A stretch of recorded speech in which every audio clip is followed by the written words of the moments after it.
Welcome to my Bob Thurman podcast. I'm so grateful some good friends enabled me to present them to you.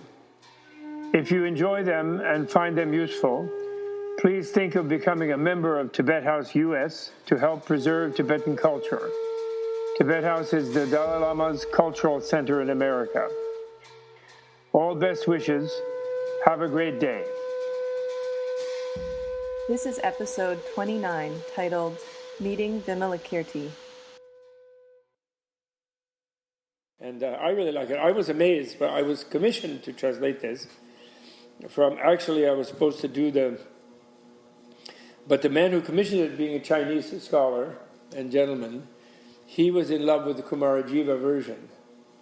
But I knew the Korean, at that time I could read Weimojin in Chinese, and I realized that they left out a lot of the things that Sanskrit sutras have.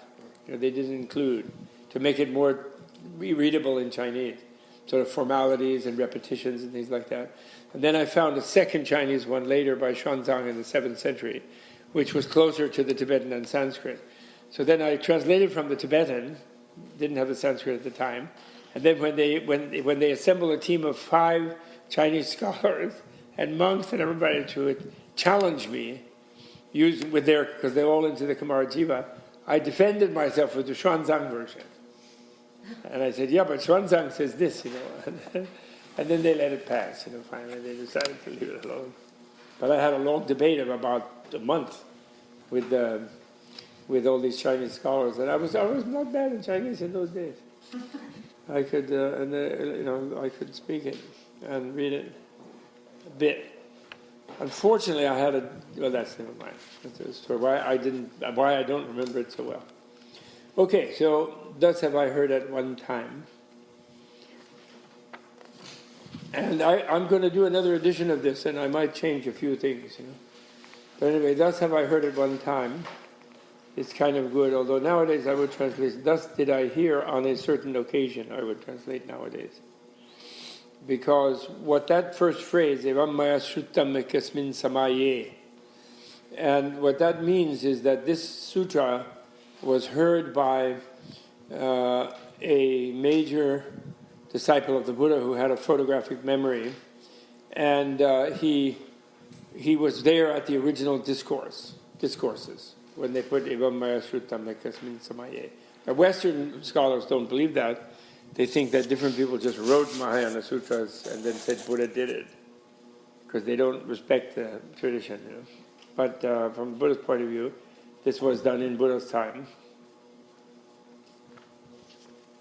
And the one who had a photographic memory is Ananda, one of Buddha's great disciples, who you could talk to 2 hours to Ananda and then he could repeat everything you said. He had this kind of amazing gift of memory. The phrase before that is the translator's homage. Reverence to all Buddhas, bodhisattvas, Arya Shravakas, and Pratyeka Buddhas. And those are 2 kinds of Theravada followers in past, present, and future. So they describe these bhikshus, mendicants. By the way, they call them monks, but they're really not monks in the Western sense. They're mendicants. Bhikshu, the word is a mendicant. A mendicant is a person who lives on a free lunch. He doesn't ask for dinner or breakfast, just lunch. And people happily give it in Buddhist societies. And so that's the name, bhikshu, who lives on alms, who eats alms, literally. There are 8,000 all saints. They were free from impurities and afflictions, and all had attained self-mastery. Their minds, and this is very important because it shows that Mahayana, or non-dualist Buddhism, completely respects the dualistic Theravada Buddhism, although it refutes its philosophical worldview at a certain stage.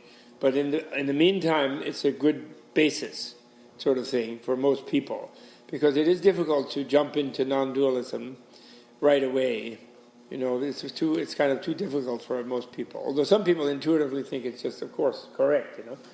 But that's sort of the idea of there having to be some sort of different world than the world which has produced only suffering to most people who are alert to their sensitivity, is a good basis to remove oneself from one's habitual life behaviors and try to transform oneself, to make oneself different. So the sort of idea that cosmically there is this different condition or different state, since one is just thinking of things in terms of states, that's a useful thing. And so the Mahayana was never against the Theravada, actually.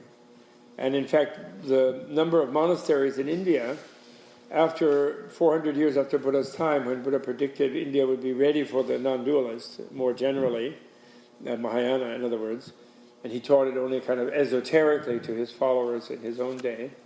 And he said he didn't want it widely spread for 400 years, and after 400 years it would be widely spread. And after that happened, they built many more monasteries.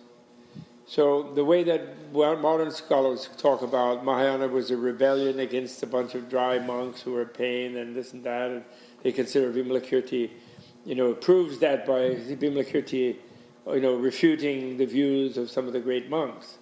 But he's only refuting their views. He's completely respecting them as monks.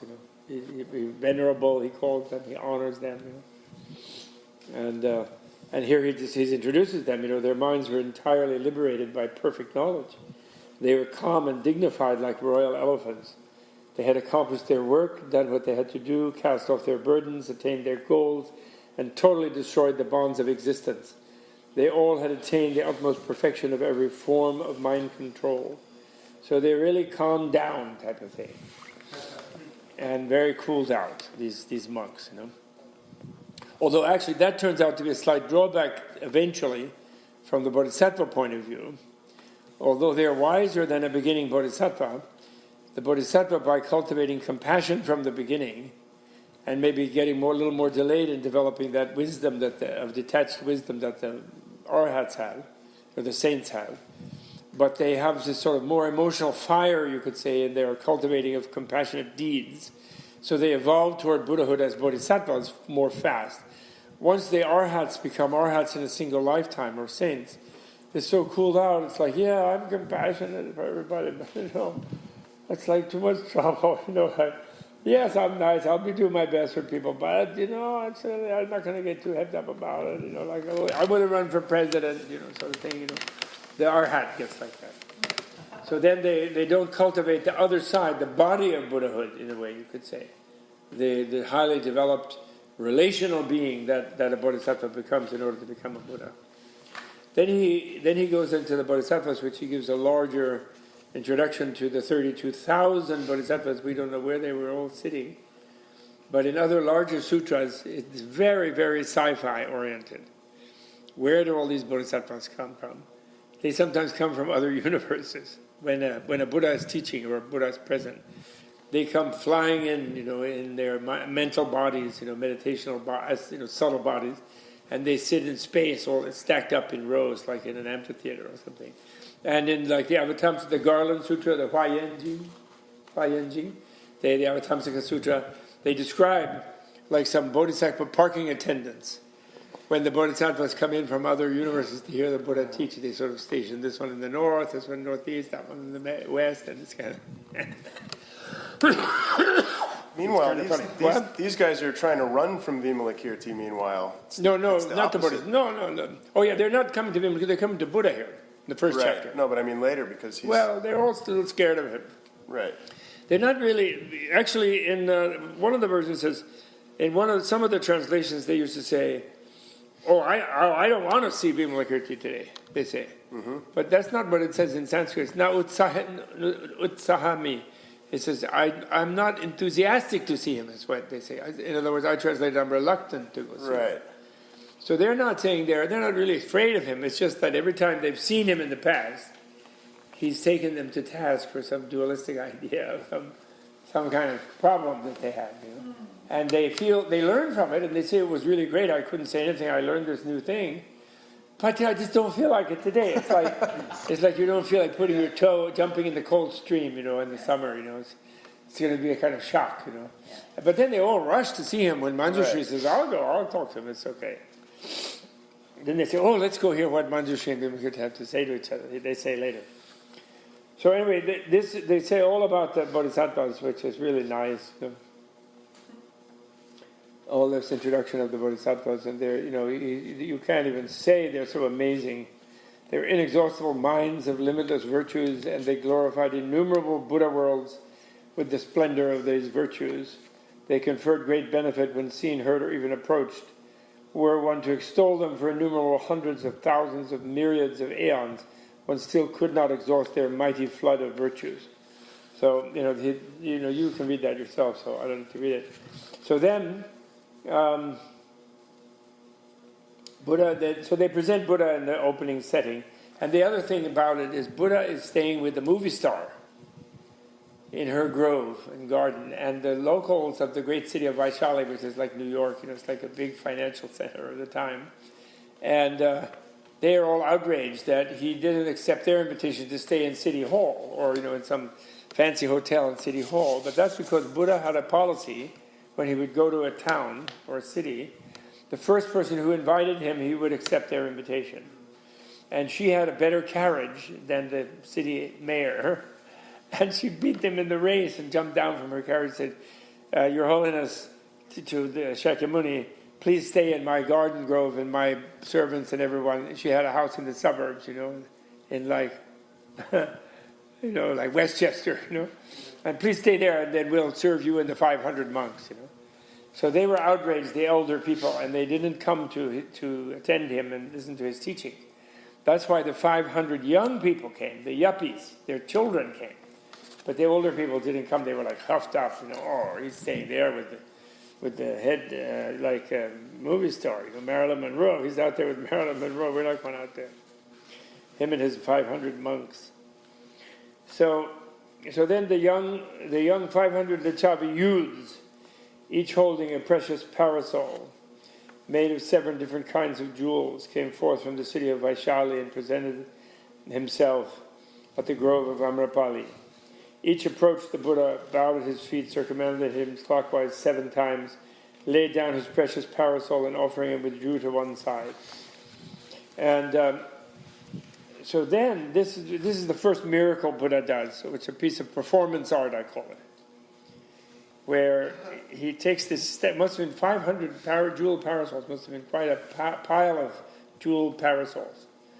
And India, you have to understand, ancient time was the wealthiest place in Eurasia.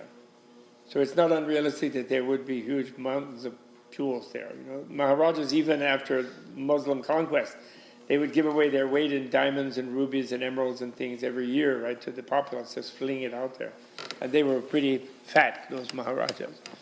And that's why Columbus was trying to go there. The Achaemenid Empire from Persia tried to conquer, failing. Alexander the Great tried to conquer it and failed. But then later people did succeed in conquering it, and the Europeans conquered it finally. And then now we have the idea that it's a poor place. But actually it's the best sort of geological environment, the biggest alluvia, river basins and things in Eurasia, India. Best climate in the old days. Extraordinary wealthy. And so there they were. Then Buddha makes this thing. When I was translating this, I was astounded. What is this thing? It's a giant precious canopy, so great that it forms a covering for the entire billion-world galaxy. And even that's hard to translate to a galaxy. It's a place where there are billion planet Earths, is what it is, a unit of cosmic dimension where there are a billion worlds, humanoid worlds, actually, according to the ancient Buddhist thing. And they have people coming from these other worlds often, back and forth by mind travel. So they didn't need Carl Sagan's SETI program. They were already familiar with it. Maybe just by fantasy. Who knows? Anyway, so what kind of surface would such a giant galaxy have? And how could a canopy... And then finally I decided it was a kind of planetarium, like the Haydn Planetarium, or nowadays the Rose Planetarium in New York, like a giant planetarium he created. You look in a planetarium and then you see all kinds of environments and things in it, as well as the stars, They do special shows inside a planetarium. So here they see the interconnectedness of nature, basically. He creates an illusion or a miracle or a piece of performance art, a planetarium, out of all the jeweled parasols, where they see their whole world all totally interconnected. They have a temporary precognition of Facebook. They do. 1.5 billion or 2 billion. I guess Facebook plus Weibo or whatever the hell they call it, since the communist government insists on making a separate one. So everyone sort of sees everything as totally interconnected. But within that, of course, they hear the voices of the Buddhas of the 10 directions. So there's all the 10 directions Buddhas are on Facebook. They have their Facebook pages. They're making their Facebook statement, teaching the Dharma. Sounds reverberating the space beneath the great precious canopy. So then they're really thrilled with this, and they feel very happy, and they bow to the Buddha, and they then praise him, and then ask him their question. And the praise itself indicates what they later say. These young people, that they're already on the bodhisattva path, and they already have a lot of knowledge actually, because the praise is very. Dharma King, you rule with the Dharma, your supreme Dharma kingdom, and thereby bestow the treasures of the Dharma upon all living beings. Expert in the deep analysis of things, you teach their ultimate meaning. That's emptiness. That's interrelatedness. That's relativity. Sovereign Lord of Dharma, obeisance to you. All these things arise dependently from causes, yet they are neither existent nor non-existent. In other words, they're not existent as they seem to be, each one being independently, kind of an independent little separate absolute of its own. And they're not non-existent in the sense that they don't exist in that way, but they do exist as relationalities. Therein is neither ego, nor experiencer, nor doer in any intrinsically real way, yet no action, good or evil, loses its effects within the relativistic network of beings, such as your teaching. So they get the main idea of emptiness and relativity, and they already know that. But, and they go on. It's quite beautiful. I love those verses. And but then they say, the praise is nice, and you can read it. And then I could talk all day just about any one of these verses. Almost, they're so marvelous. You nullify all signs in all things everywhere. You are not subject to any wish for anything at all. The miraculous power of the Buddhas is inconceivable. I bow to you who stand nowhere like infinite space. So right ahead of time, he articulates that they have a very strong idea, at least on some level, of what the Buddha is about, and what a Buddha is. Not just a person running around doing something, but some kind of force of understanding and educational presence, let's say. But then they have their question, which is the big question of the Mahayana. They say, Lord, these 500 young Lichavis are truly on their way to unexcelled perfect enlightenment, meaning they already are. That's on the Bodhisattva way. Unexcelled perfect enlightenment is the non-dualist Buddha enlightenment, not the saintly enlightenment alone. And they have asked, what is the Bodhisattva's purification of the Buddha field? Please, Lord, explain to them the Bodhisattva's purification of the Buddha field. And nowadays I translate this term Buddhaverse as opposed to universe or Buddha world, because when we hear field we think that, well, there's like over in that field there's a Buddha. But, and it is literally Buddha Kshetra. So if you took field in a larger sense, like an astronomical field or something, it would be all right. But field is too small, really, for what a Buddhaverse is. It's like a whole world in itself, a whole planet. So that's why I like Buddhaverse. It's just a different world, and there's infinite numbers of them. But when they say, and then they use purification, and that's literally what it says. But I think, in a way, maybe one should translate that as perfection of. In other words, how do you change the world for the better is their question. Because in the non-dualist thing, you see, as you decide to be a bodhisattva, meaning you acknowledge your interconnectedness with other beings as somehow inevitable. You have a hint that past, you actually still have a residue of the human psychosis, of thinking that my essence is something separate from everything else, and disconnected. It's uniquely me, and it's the real me, and it's somehow not really connected to everything, which is subconsciously thinking that. And yet intellectually one can understand, well, actually, really, any place I could go elsewhere from here, which would be another state, there would be a boundary between this state, and it couldn't be the ultimate reality or absolute reality. It couldn't possibly be, because the absolute reality would have no relative boundary. So either if nirvana is real, if it is the reality, as Buddha said, it has to be here, and this has to be happening within it in some way, an illusory way. And you sort of get that mentally, but not viscerally. But by getting it mentally and inferentially, let's say, by reasoning, then one realizes one is interconnected with other beings from the beginning. And therefore one cannot really be totally free of suffering without bringing them all, because one is all of them with you. So that means your job is not just to become enlightened yourself, as if you were something separate from everything else. You have to make the whole world enlightened, all sensitive beings. You follow me? And that motivates you to the bodhisattva path.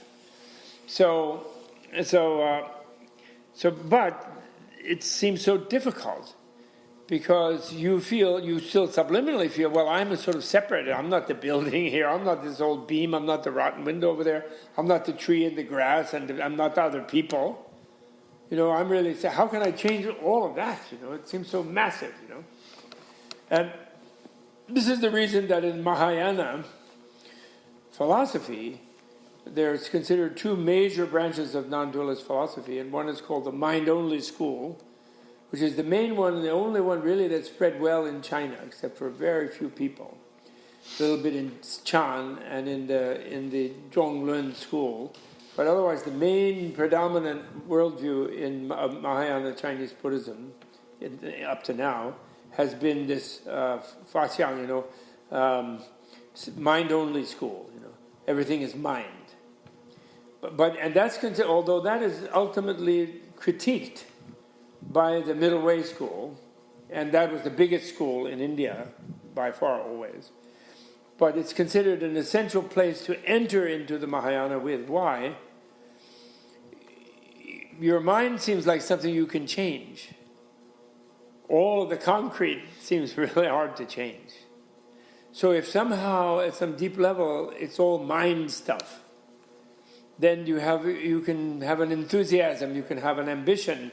If I can really change my mind, I will change the whole world, if you follow me. But then later it's a little bit critiqued in Madhyamaka, what's called the central way, by saying that yes, that's so, but it's more convenient to think of mind and our external objects as still somewhat different in a relational way. Not absolutely so, but relatively so. And there's something deeper about that, actually, to reconstruct the world of others and things rather than, because the danger then of mind only is that, again, one could withdraw into sort of one's own world apart from everything. That's such a powerful human temptation, because of the fact that our fundamental ignorance, according to Buddha's teaching, is this kind of psychosis. I know it sounds rude, I apologize, but we're all a little psychotic. Meaning we're in a reality that doesn't exist. We think we are a reality that doesn't exist, which is separate from everything. And this manifests where relationships become very problematical to us. And then if we're greedy, we want to increase that separate thing and have more things connected to it by possessing more things. And if we're paranoid, and then going along with that, we were paranoid that other greedy beings want to absorb us, and so we want to repel them. But they come from that deep subconscious sense of kind of an absolute separateness about it. And then when we get really into delusion, we can become very depressed and feel we're all alone in the universe. And there's no point in even having a body. And then people commit suicide and so forth. And thinking that they're going into that absolute place. And materialists actually think that the absolute nothingness that is the fundamental nature of the universe, they're going to go there. That's psychotic, actually. Or scientists. They think at death, that's their destination. What's that? No, just thinking. Oh, you have a question? No, I thought you thought. What? They think they go to nothingness? Nothingness. Yeah, they think that nothingness is something, in other words. A place you can go, which is actually completely insane. If you actually just simply think about it, it's nuts. You know, everywhere they have law of thermodynamics, no energy can ever be destroyed. The continuum of consciousness is a subtle form of energy. Why is it the one thing that is actually nothing? You follow me? We clearly against that evidence of our common sense that is not the case. And then they claim that, we know that now. We've disproved all those things about future life. They're all religious superstitions. They will claim that from MIT, Harvard, Columbia. They all claim that, the natural scientists. And then you ask them, and then they say, what proof do you have there's a future life?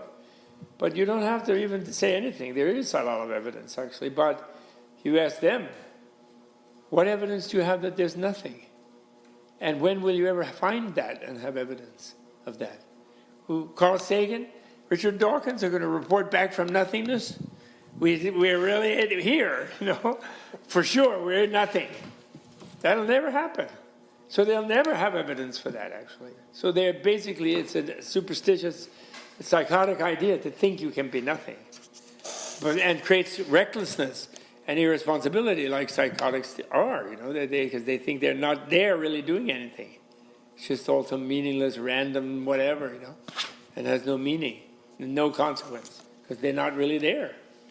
It is what endangers our planet, actually, this worldview. And ancient time, Hindus, Jains, Buddhists, all agreed in ancient India that whenever materialists would become the major advisors of the kings, because there were people in those days who had a materialist theory, and whenever they, there's no mind, it's just an illusion, eat, drink, and be merry, some of them. Then others were big ascetics, just starve to death because it's too boring to hang around with. And whenever they if they ever dominated the advisory, the ministerial advisory capacity of any kingdom, then that kingdom would go to ruin. They always said. And it makes sense, because the people living there would be just grab whatever it is in front of them, because it all would have no ultimate meaning or consequence to them. Worst that can happen to you is nothing, in other words.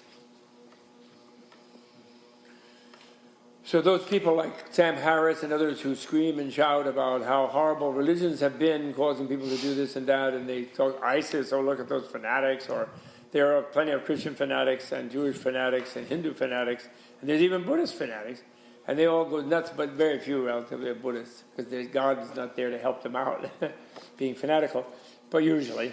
But the point is that they shout and scream about that, and they don't notice about Stalin and Hitler and Mao. These guys didn't believe in God. They were not religious. But they believed they wouldn't have any consequence from all the people they killed. And they killed a lot of people and destroyed a lot of stuff. So they're being naive, actually, a little bit. Anyway. So this is the question. How do you change the world? Then Buddha... And this is why we do this in relation to hiking.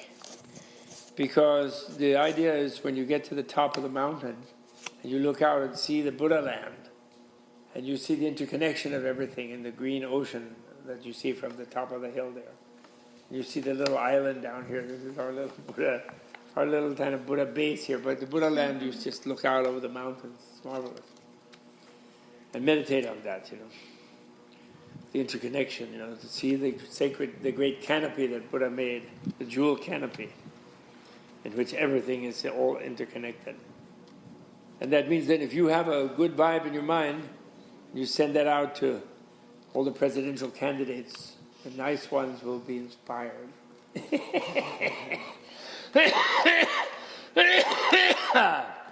So anyway, so Buddha says, okay, that's a great question. Your question to the Tathagata about the purification of the Buddha. By the way, what do you think of the translation for Tathagata of the thus gone one? What does that mean to you? Can anyone tell me? But it means that he's... What? He's not here and here. I thought it means that he's not here, but he's here. Well, that's pretty good. That's good. That's good. Somebody told me that. But that's right. Or rather, that here to a Buddha is such, and such means that it's sort of here but not here in a way, because it means such as something means it's not itself something. Sometimes, and that means somehow that there's an ultimate dimension to it, that it's not whatever it appears to be, in that way. Then there is something called thatness, which would be Tathagata, not Tathagata. And that's thatness or itness, And that means that the absolute is in every little detail here. So the non-duality can be thought of in two dualistic ways. But anyway, thus gone, well, you've learned that then, but by itself, if you ran into thus gone, would it really connote that to you? What would it mean? Has anybody got any suggestions? I think finally I'm going back to just saying Tathagata and let people learn that name. But maybe I'm copying out. I used to say realized one, because also the word gata, in English, understanding, because of the authoritarian nature of European societies, when you have a knowledge of something, you stand under it, meaning it relates a little bit to authority and obedience. Do you follow me? It's just because, the idea in an authoritarian society is you can't understand anything, so you just have to obey whatever people say it is. Some high authority, God or the priest or the king. You just have to understand, stand under whatever they say. Whereas in Sanskrit, when your mind opens itself to a new way of seeing, then you go into a different place. So the words for deep understanding are from the verb to go, gam, So tathagata, adigama, there's they're variations of the word to go. It's like when you have a new understanding of something, then you're in a different world. You've gone into a different world. You're in a different place, if you follow me. Which I think is kind of fun. I like that. It's a little more emphasizing human ability, actually, than we're used to in the West, where we're taught that we really don't have the ability to understand. If someone says, "Oh, I understand everything," they're given like Librium or something, Prozac. Oh, that you must be crazy because nobody can understand everything. It's the idea, you see. Even we have some Buddhist guys going around going, "Don't know anything, now I'm enlightened." That means I'm enlightened because I don't know anything anymore. I love that. They go around with it, mind is not knowing, and that's enlightenment. Okay, so Tathagata. So question Tathagata about the purification of the Buddha field. Purification meaning perfection of the Buddha world is indeed good. Therefore, young man, listen well and remember, I will explain to you the purification of the Buddha field of the bodhisattvas. Very good Lord, replied Ratnakara, which means jewel mine, and the 500 young Lichavis, and they set themselves to listen. So, and now here, this is great. Noble sons, although when I retranslate this, I'm going to say noble heirs, because in Sanskrit, which is an inflected language with masculine, feminine, and neuter cases, there is a grammatical rule that the male incorporates the female. Like, man, they this whole thing between chauvinist language and non-sexist language. Human, or it's the humankind, instead of saying, you're supposed to say mankind, and that's supposed to include women. But I don't like that. I would say humankind or human. But otherwise, son really is son. Son does not include daughters. So this, but in Sanskrit it does. Putra, There is duhita, but putra by itself in Sanskrit includes either male or female. And I didn't follow that when I did this, so I should do that. I'm going to change it when I re-edit it. I'm going to say noble youths or noble heirs or something like that rather than noble sons. Something that can be gender neutral. Why wouldn't you use sons and daughters? I'm sorry? Why wouldn't you use just sons and daughters? Less efficient. Well, because then you're adding another word, and there is only the one word. So translators really hate to add extra syllables in words. But I've been saying, I'm not going to deride men and women, and I found that was very useful. Well, yeah, that's okay if you're doing something that's freely writing. And I do that sometimes, he and she or she and he, but it's very awkward. And if you want people to remember, it's better to have a single word.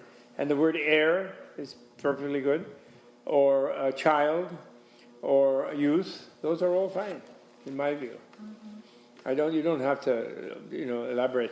And actually, then you'd miss, because, for example, in the Heart Sutra, Shariputra, the monk, says, when a noble son wants to do this or that, and he uses just the masculine, and then Avalokiteshvara answers him and said, when a noble son or noble daughter, he actually says that then. So if you put that son and daughter everywhere, then you would miss that particular thing, for example. You follow me? So that's the reason why a translator would not want to do that. The difference between writing something and then translating it.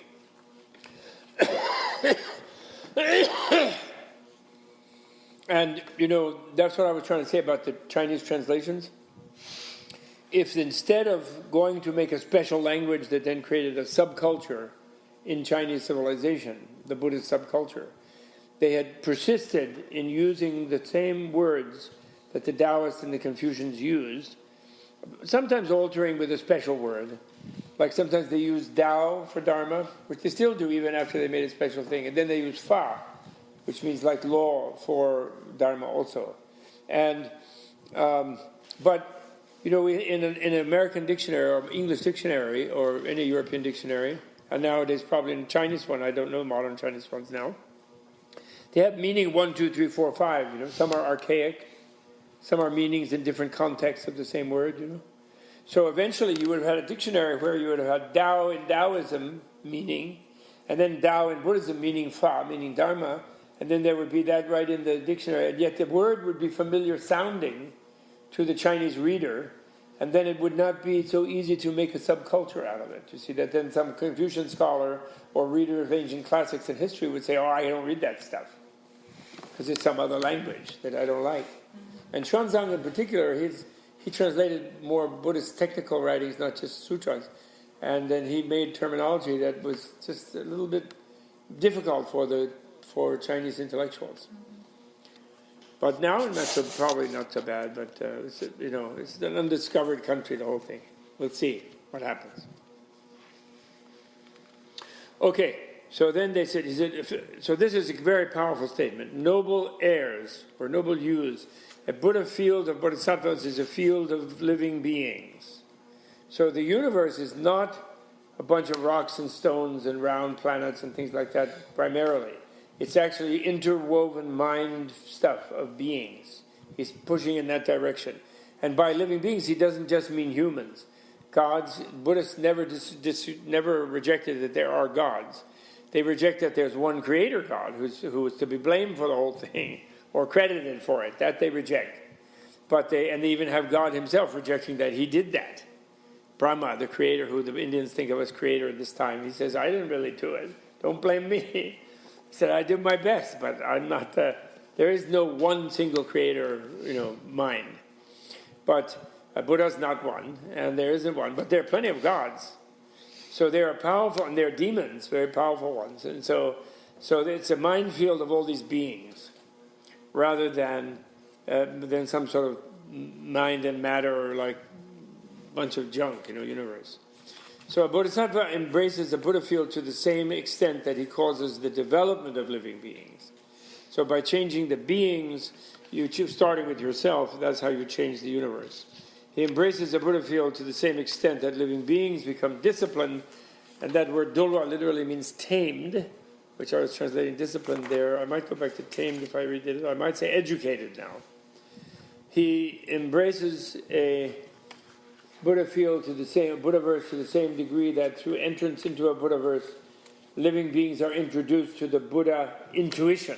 I don't like gnosis anymore. I would definitely translate gnosis nowadays as intuition, the Buddha intuition. He embraces the Buddha field to the same extent that through entrance into that Buddha field, living beings increase their holy spiritual faculties, which are fivefold, faith, concentration, wisdom, discernment, this kind of thing. Why so? Noble son, noble child, a Buddha field, a Buddha verse of bodhisattvas springs from the aims of living beings. Then he deconstructs the entire thing. He says, for example, Ratnakara, should one wish to build in empty space, one might go ahead in spite of the fact that it is not possible to build or to adorn anything in empty space. In just the same way, should a bodhisattva who knows full well that all things are like empty space wish to build a Buddha world in order to develop living beings, he might go ahead in spite of the fact that it is not possible to build or to adorn a Buddha world in empty space. So he sort of creates a deconstruction of the whole task right then and there, the same moment that he introduces it, which is really cool, actually.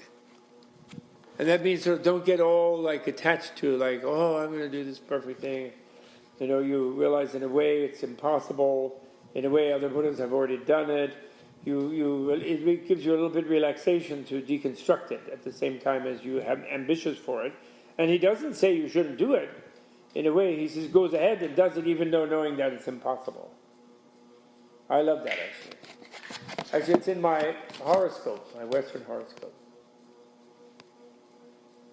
My day of birth is called the day of the impossible quest. Oh no, dangerous, that's right, the day of the dangerous quest. And it says I only like to do things that are impossible. Really, total Western thing, nothing Buddhist about it. Do you know that? Do you know that book, The Magic Language of Birthdays?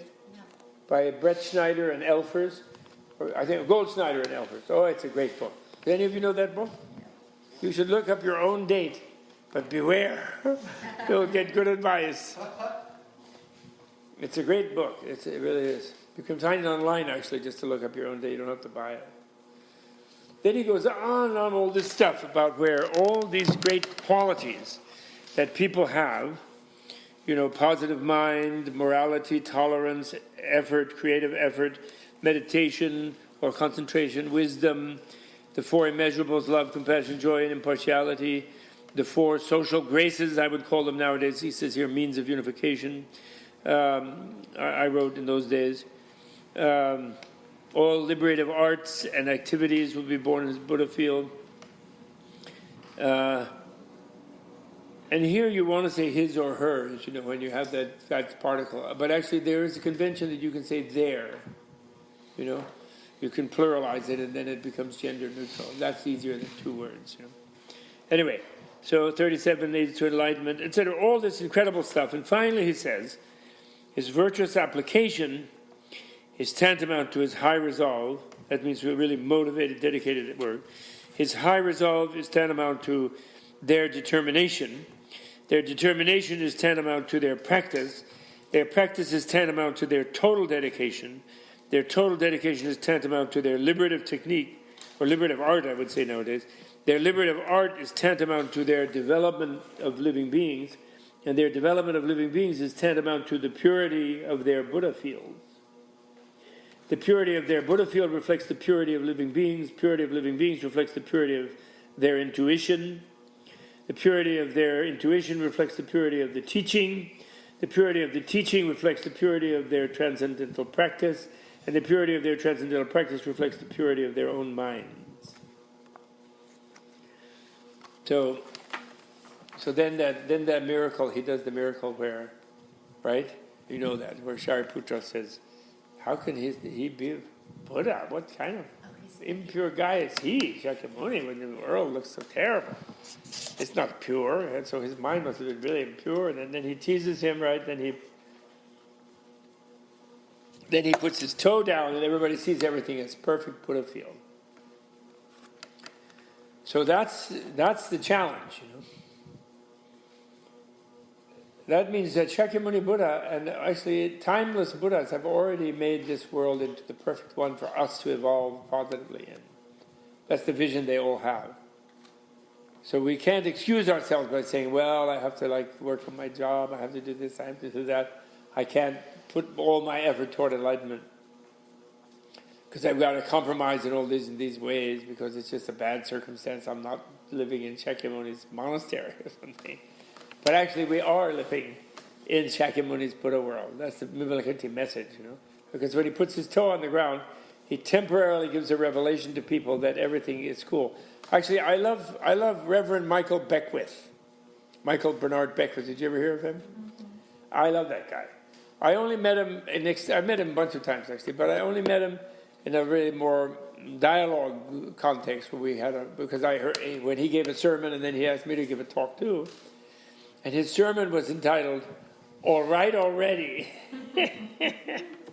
And based on the Jesus sayings in Matthew and so on, he was saying that the thing is, you're already saved if you understand, you know. It's because it isn't like later, after death, or being this and that. But you mustn't misunderstand that then you can do anything you want and you will be. But he's saying you get a vision that everything already is perfect. You know? that the divine has come down and enfolded the world in its thing, so that the suffering is just based on some mistaken view, wrong vision. So he took it in a completely, and that's exactly the same thing as Buddha putting his toe on the ground. And I love that sermon. All right, already it was. And then I gave, in parallel to that, what I call my consolation prize. Do you all know my consolation prize? You've all been here. Do you know it? Laura knows it. Yes, I think. I do. Kim knows it. Yeah. Do you know it, Linghua? What I call my consolation prize. Do you remember it, Mitchell? No. My consolation prize, which usually I wait at the end of some event, but I will tell you again now, we'll go back to it maybe, is what I offer to myself for failing to be enlightened after 51 years of intensive study. Not so intensive all the time, but fairly hard study. I offer myself this consolation, which is, although I'm not enlightened, I know enough about it to be convinced that I will become enlightened. Because, it's like falling off a log, actually, if you really get a view of what the world is and the skill in liberative art of all enlightened beings, of which there are infinite numbers. Even though one of oneself is infinitely dense, but still there's multiple infinities against one's own dumb infinity, so they'll overwhelm us.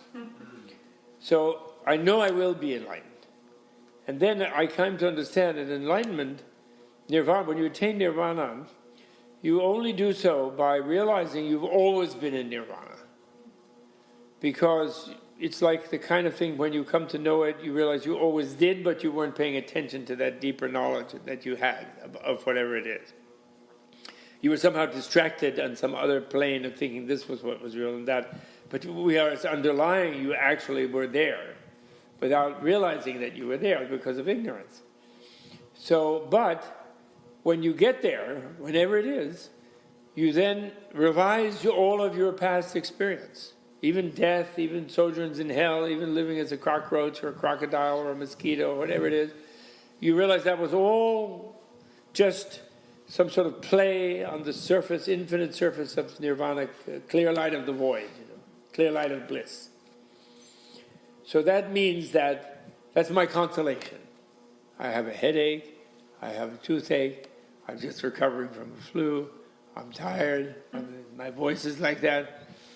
And that's why I think there are a lot of imperfections around things are problematic.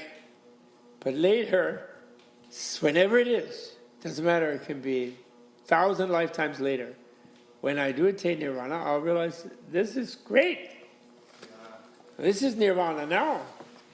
It's just I don't know it now, but I will. That's the consolation prize. So that's the all right already. Same idea. Then I told that to Michael Beckwith in that particular Sunday that I was there, and he really liked it. We became fast friends. His all right already, and consolation prize. The fact that the Buddhas existed, past, present, and future. It's called Triyadvanya. They intuit all three times as infinitely present, eternally present.